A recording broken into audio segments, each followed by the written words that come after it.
Assalamualaikum warahmatullahi wabarakatuh. Salam sejahtera bagi kita semua. Perkenalkan, saya Dr. Simpson Ginting SOS MBA dengan nomor induk 0004 107 104. Saya dosen Ilmu Administrasi Publik, Fakultas Ilmu Sosial dan Ilmu Politik Universitas Sumatera Utara. Pada kesempatan ini, izinkan saya menyampaikan pernyataan diri dosen dalam unjuk kerja Tridharma Perguruan Tinggi PDDD UKT PT di bidang pengajaran Sistem Informasi Manajemen. Adapun poin yang ingin saya sampaikan yaitu pertama, identitas mata kuliah, kedua, deskripsi mata kuliah Sistem Informasi Manajemen, ketiga, capaian mata kuliah atau CPMK, keempat, sistem pembelajaran, kelima, materi perkuliahan, keenam, metode pembelajaran, ketujuh, serta sistem penilaian. Identitas mata kuliah yaitu nama mata kuliah Sistem Informasi Manajemen, bobotnya 3 SKS, semester 6 yang bersifat wajib. Sistem Informasi Manajemen, pada mata kuliah ini mahasiswa belajar dan membahas tentang ilmu pengetahuan dan teknologi terkait ilmu administrasi publik yang unggul dalam penguasaan, pengembangan, dan penerapan kebijakan publik, manajemen pelayanan publik, kelembagaan sektor publik, menunjukkan sikap berketuhanan, beretika, inovatif, kreatif, komunikatif, mandiri, bertanggung jawab, kritis, bekerjasama dalam tim, dan mampu menganalisis isu kontemporer terkait ilmu administrasi publik yang unggul dalam penguasaan, pengembangan, dan penerapan kebijakan publik, manajemen pelayanan publik, dan kelembagaan sektor publik. Kemudian, pencapaian mata kuliah Sistem Informasi Manajemen untuk mahasiswa semester 6. Yang pertama, diharapkan mahasiswa mampu menerapkan konsep administrasi publik dalam menganalisis permasalahan sektor publik. Yang kedua, mahasiswa mampu menerapkan teknologi dan informasi dalam pengelolaan administrasi sektor publik. Yang ketiga, mahasiswa mampu menunjukkan kemampuan berpikir kritis dan kreatif dalam menyelesaikan masalah administrasi publik. Yang keempat, mahasiswa mampu bekerja sama dalam tim untuk menyelesaikan tugas dan proyek bidang administrasi publik. Serta yang terakhir, yang kelima, mahasiswa mampu menerapkan prinsip pembelajaran sepanjang hayat dalam pengembangan kompetensi profesional administrasi publik. Kemudian pada semester 6 ini, mahasiswa ada 16 kali pertemuan, di mana setelah sampai pertemuan ke-8, dilaksanakan ujian tengah semester dan dilanjutkan dari pertemuan ke-7 sampai ke-16. Nanti di pertemuan ke-16 akan dilaksanakan ujian akhir semester. Adapun metode pembelajaran yang diterapkan kepada mahasiswa yaitu dengan ceramah, presentasi, diskusi, dan studi kasus. Sementara dalam model pembelajaran menerapkan sistem blended learning yang dapat dikerjakan pertama secara sinkronus, yaitu luring, tatap muka, dan daring, serta asinkronus, yaitu menggunakan platform satu usul, di mana dalam platform satu usul ini digunakan sebagai platform absensi dan mengunggah materi pembelajaran Sistem Informasi Manajemen. Sistem penilaian dalam mata kuliah ini yaitu menggunakan SC-test dan non-test. SC-test antara lain tugas tertulis seperti ujian tengah semester atau UTS dan ujian akhir semester atau UAS. Kemudian penilaian selanjutnya bisa melalui non-test, yaitu berupa tingkat kehadiran dan tingkat keaktifan diri mahasiswa di dalam kelas dan case method learning atau CML. Demikian pernyataan diri dosen di bidang pengajaran yang saya terapkan pada mata kuliah Sistem Informasi Manajemen. Berikut adalah video pengajaran saya pada mata kuliah Sistem Informasi Manajemen kepada mahasiswa semester 6 di dalam kelas dengan menggunakan metode luring atau tatap muka dan diskusi. Wassalamualaikum warahmatullahi wabarakatuh. Salam sejahtera bagi kita semua. Assalamualaikum warahmatullahi wabarakatuh. Salam sejahtera bagi kita semua. Selamat pagi menjelang siang. Nah, hari ini kita lanjut ke mata kuliah sistem informasi manajemen pertemuan kedua. Ya, jadi yang lalu kan kita sudah menjelaskan bagaimana apa itu sistem informasi manajemen dan pertemuan dan sebagainya. Nah, sekarang kita mau lihat ya sejauh mana ruang lingkup sistem informasi manajemen. Ya, jadi kita nanti akan membahas apa itu pengertian sistem informasi manajemen, peranan dan fungsinya, ya, sifat dan ruang lingkup, karakteristik dan faktor yang mempengaruhi. Ya, jadi bicara sistem informasi manajemen, kita harus juga memahami apa itu manajemen. Ya kan? Ada yang tahu apa itu manajemen? Siapa bapak manajemen? Bapak manajemen? Ada yang tahu? Payo, ya, payo. Jadi manajemen itu sebenarnya tidak jauh beda dengan administrasi. Ya, jadi bapak administrasi pun adalah payo. Nah, apa unsur-unsur administrasi atau unsur-unsur manajemen sama? Ada yang tahu apa itu unsur-unsur manajemen? Bukan, saya tanya unsur-unsur, bukan fungsi. Bukan. Unsur-unsur manajemen. Apa yang harus dipenuhi maka disebut manajemen. Apa yang harus ada di sini? Ayo, tahu? Kita ini sekarang di kelas ini melaksanakan fungsi manajemen tidak? Iya. Fungsi administrasi itu tidak? Iya.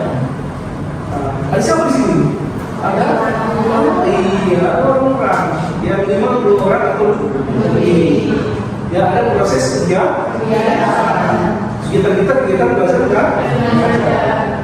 Itu ya. Jadi kalau ada unsur itu ada orang itu sudah paling penting. Ya ada orang-orangnya. Ya lalu ada kegiatannya, ada kerjasama di situ. Ya, nah ada pembagian tugas dalam kerjasama.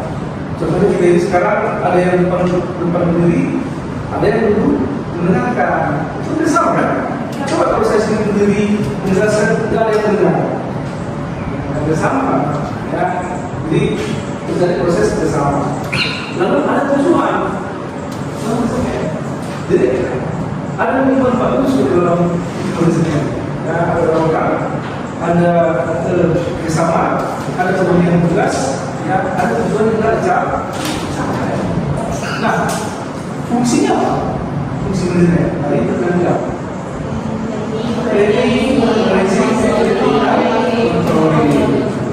Fungsi paling sederhana dari manajemen. Itu juga fungsi sederhana dari administrasi. Makanya SIM, ya SIM ini sistem informasi manajemen itu tidak bisa lepas dari kegiatan administrasi. Karena sisi ini sebenarnya sekarang kita dengan informasi publik yang diberikan untuk yang lain sebenarnya. Ya. Jadi kita kembali itu adalah informasi publik dan manajemen di ekonomi sama.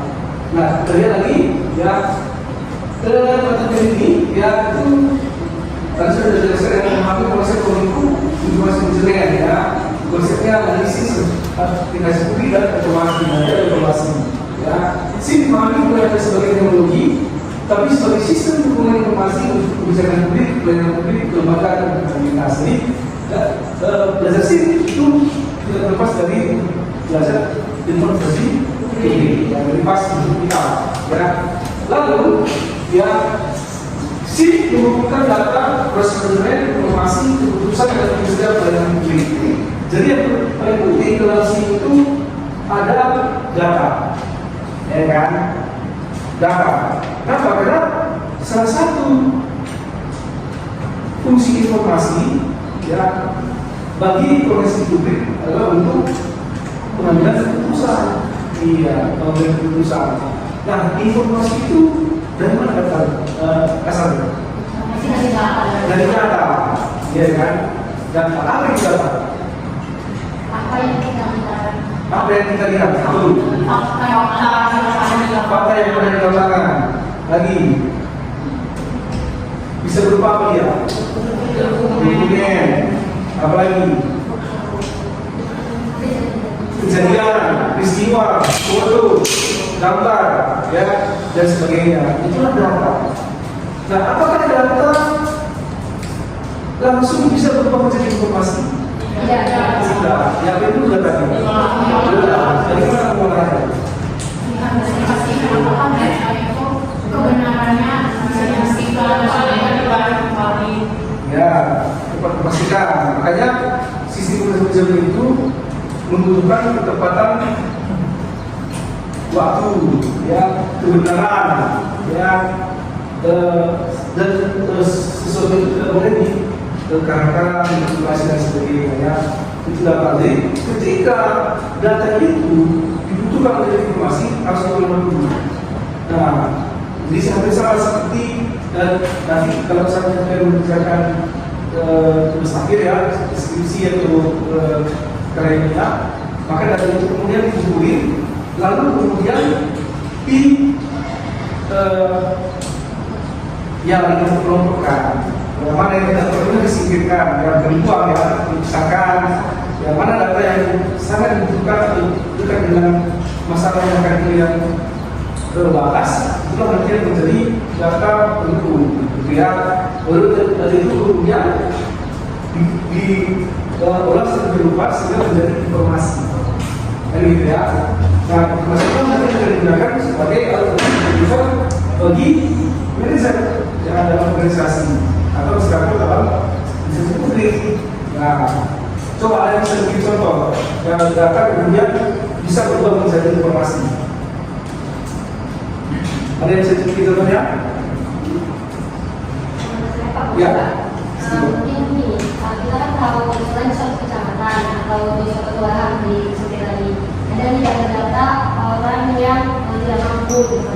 Jadi data itu nih sama kelurahannya berapa orang yang tidak mampu dan sekiranya dapat diterima dan tidak dapat menerima bantuan bansos itu. Jadi data tersebut yang dikumpulkan itu seperti nama, mungkin pekerjaan, pendapatan dari keluarga tersebut.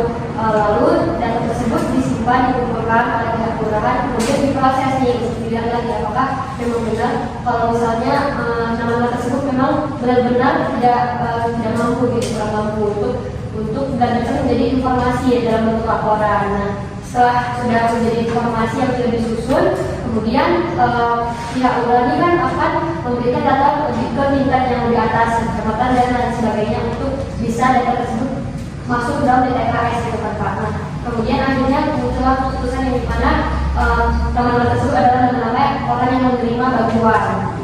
Iya, benar sekali ya. Jadi itu adalah contoh program pemerintah ya. Jadi pemerintah berkegiatan, misalnya kemudian bantuan kepada orang yang tidak mampu atau orang dalam kategori miskin, maka bikinlah kapan yang apa saja yang dimaksud tidak mampu, apa yang disebut tidak miskin, itu harus ada dasarnya, ya, ada aturan dan sebagainya.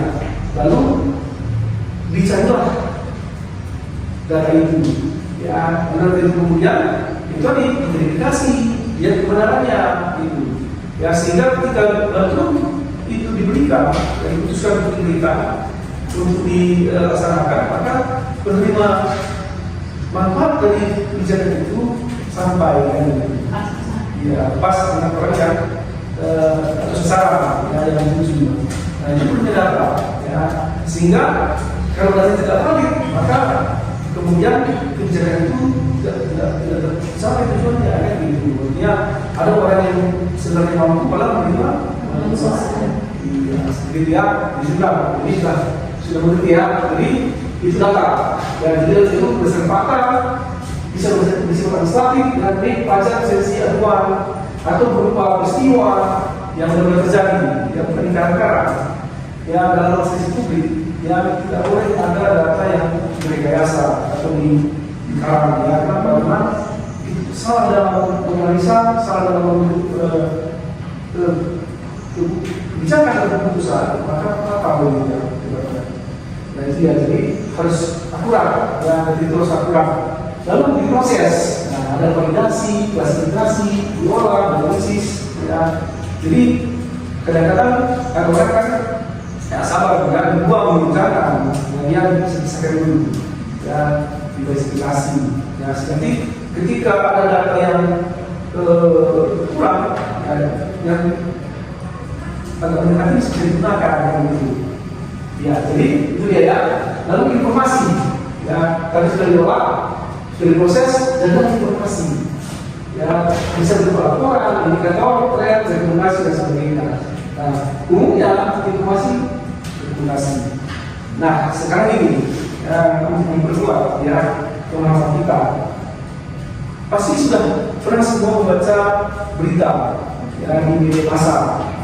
Nah, biasanya orang menganggap berita di media massa itu adalah informasi. Apakah betul seluruh data yang ada di media massa itu adalah informasi? Tidak. Ya, tidak. Nah, ketika orang membaca newspaper, baca koran, ya dia hanya membaca data. Tapi ketika yang dibacanya itu berguna untuk dirinya, jadi informasi. Contoh, ya mahasiswa yang sudah tamat dan lagi mencari kerja, dia baca berita. Kalau dibacanya berita misalnya mengenai pembangunan, mengenai peristiwa kecelakaan, itu kan hanya data aja. Tapi ketika dibacanya lowongan kerja, itu jadi informasi. Bisa ya? Jadi tidak semua berita itu adalah data, tapi dia akan menjadi informasi ketika dibutuhkan. Yang ya bisa diuji. Nah, keputusan. Nah, tadi ya bisa oleh organisasi, ya bisa oleh mahasiswa, bisa oleh siapa saja. Jadi ini sebenarnya tidak hanya untuk organisasi ya, untuk semua individu, ya termasuk kita. Ini betul, ya. Lalu digunakan jadi keputusan. Ya, apakah melamar, ya atau tadi seperti dikatakan tadi, kalau kita kira jadi kebijakan untuk menyalurkan untuk kedua.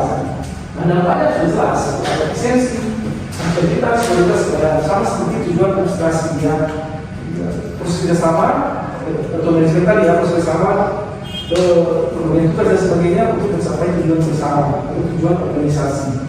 Nah, tujuan itu dicapai secara efektif dan efisiensi dan efektivitas. Contohnya kayak jadi bisa diterapkan juga ya, efisiensi, efektivitas, akuntabilitas, kualitas pelayanan. Ya, jadi SIM ini kita adalah SIM adalah sistem kerja yang mengubah data menjadi informasi bermakna bagi pimpinan dan organisasi. Saya sehingga keputusan publik internasional tepat waktu dan berbasis bukti. Ya, sehingga kebijakan yang diambil atau keputusan yang diambil tidak sia-sia. Ya, tepat sasaran. Ya, efektif dan efisien dalam pencapaian tujuannya. Lanjut, ya. Nah, jelas ya, SIM dipahami sebagai sistem organisasi menggunakan perangkat komputer. Jadi orang menggunakan tingkat SIM itu ya, ingat komputer gitu ya. Nah, jadi ada dua sebenarnya sistem. Ya, jadi kalau kita bicara sistem informasi di internet, ada kata sistem, ada kata informasi, ada kata manajemen. Nah, sistem ya adalah seperangkat yang kumpulan sub-sub atau organ-organ yang saling berinteraksi dan terpadu untuk mencapai tujuan organisasi. Nah, ada dua contoh sistem di muka bumi ini. Ya, satu sistem yang diciptakan oleh Tuhan, satu lagi sistem yang diciptakan oleh manusia. Nah, apa contoh sistem yang diciptakan oleh Tuhan? Ya, sistem. Tapi sistem yang paling kompleks. Tapi kan unsur paling penting dari itu apa? Manusia ya. Itulah sistem yang paling kompleks di muka bumi. Yang merupakan sistem Tuhan yang tidak bisa dipilih oleh manusia. Kenapa manusia sebagai sistem yang paling kompleks? Contoh, yang manusia itu terdiri dari jari-jari, ya kan? Dua tangan, dua kaki tubuh, telinga. Nah, semua bisa berfungsi, bayangkan. Ya, otomatis dia. Nah, manusia bisa mencas dirinya sendiri. Dengan apa? Dengan makan, mencari makan, dan sebagainya. Nah, coba kita lihat cipta manusia, mobil. Nah, mobil itu pun luar biasa. Ya, bisa, sekarang kan baru ada mobilitas. Nah, sekarang macam-macam. Fungsi mobil sekarang ini selain memindah mobilitas memindahkan orang ke satu tempat, juga sebagai tempat hiburan dan sebagainya, ya kan? Nah, tetapi mobil itu tidak sekompleks manusia. Mobil harus dikendalikan oleh manusia. Ya, mobil manusia. Jadi bensinnya diisi manusia, baterainya kalau baterai diisi oleh manusia otaknya. Nah, kalau manusia cipta Tuhan, bukan Tuhan cipta otaknya, manusia sendiri otaknya. Makanya manusia bisa melawan Tuhan. Itu memang ya kan. Nah, coba bayangkan mobil atau robot melawan manusia, ya apa kan? Jadi ya, jadi itu sistem, robot juga sistem. Ya, jadi secara seperti itu, kalau dia terdiri dari banyak unsur, banyak bagian yang kemudian menjadi satu dan berfungsi, itulah sistem. Ya, jadi sistem meja, ya kan? Bisa digunakan kan? Bisa. Ada kursi, ada meja dan sebagainya. Jadi semua unsur itu bagian dari satu menjadi sistem. Paham ya? Jadi kalau bicara sistem, tadi ekologi, tata surya, itu sistem semua.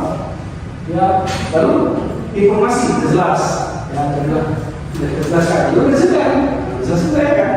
Menjelaskan dan proses masyarakat, menjelaskan, mengarahkan dan menjadikan sumber daya organisasi, PWC, ya.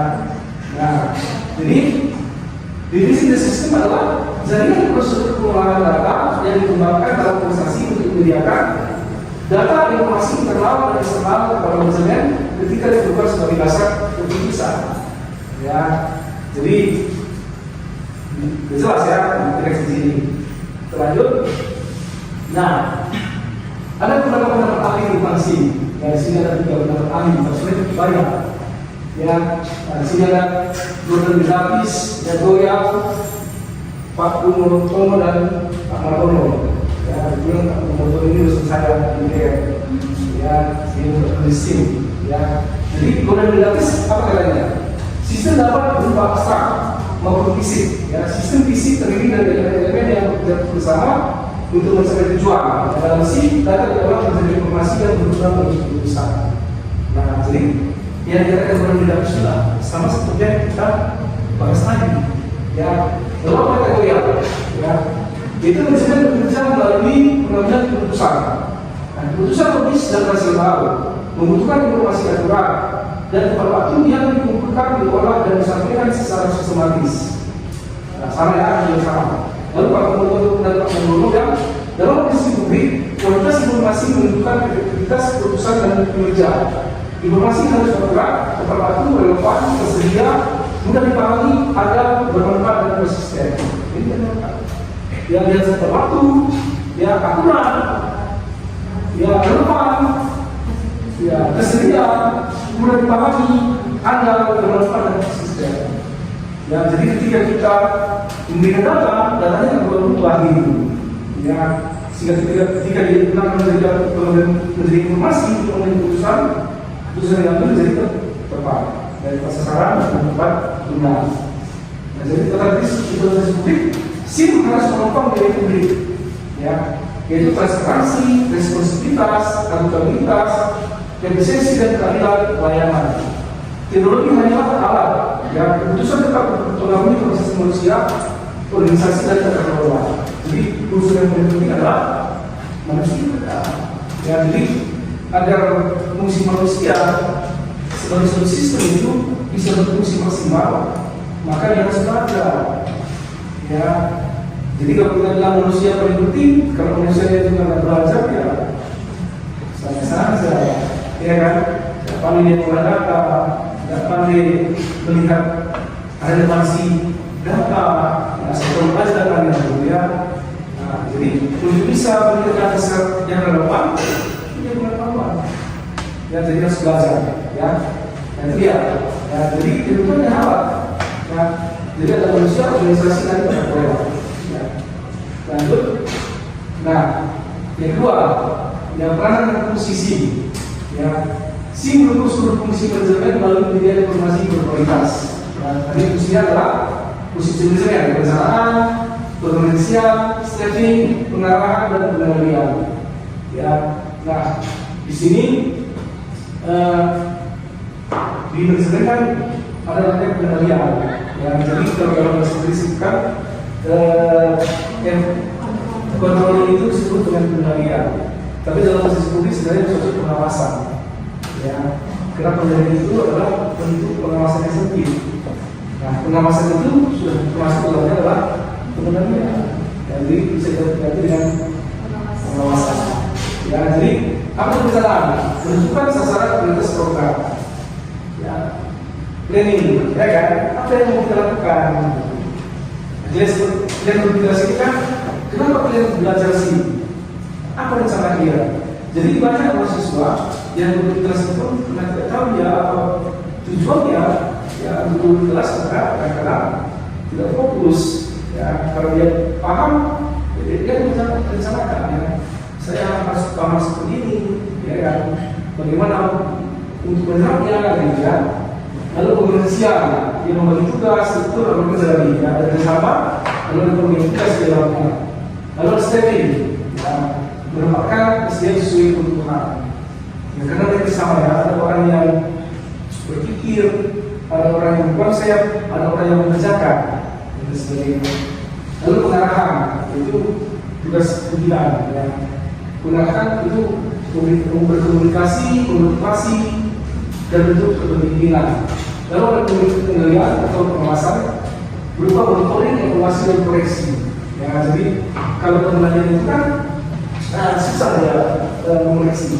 Tapi kalau pengawasan bisa mengoreksi.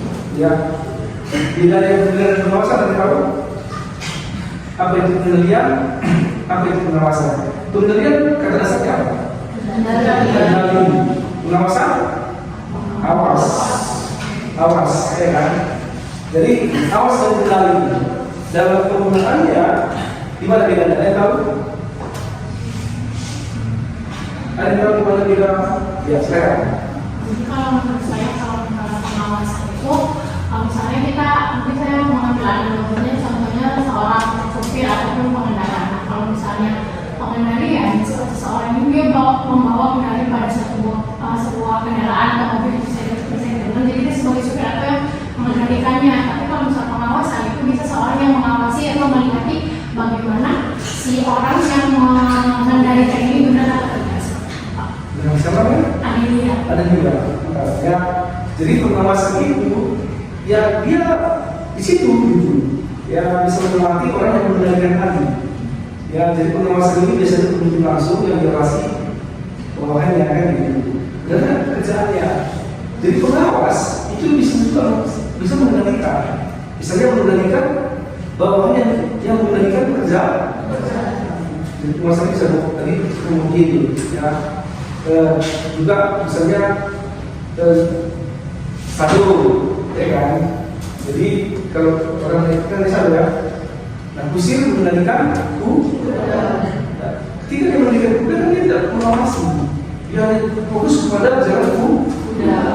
Tapi yang bisa mengawasi adalah penumpangnya malah ya, penumpangnya. Apakah jalan kudanya sudah benar atau tidak kan gitu. Jadi fungsi pengawasan itu lebih luas dari fungsi pengendalian. Oke, sampai sini paham semua ya? Jadi untuk peran posisi ini, ya, saya rasa sudah bisa dimengerti lah ya. Nanti kita lanjutkan poin berikutnya di pertemuan minggu depan. Jadi harapan saya kalian bisa bersiap kembali rumah supaya supaya minggu depan kita bisa lebih atraktif lagi ya di diskusi yang begitu. Bisa ya? Oke. Nah, kelas ini kita tutup. Ya, wassalamualaikum warahmatullahi wabarakatuh. Selamat sejahtera bagi kita semua. Selamat pagi menjelang siang semuanya. Terima kasih. Terima kasih.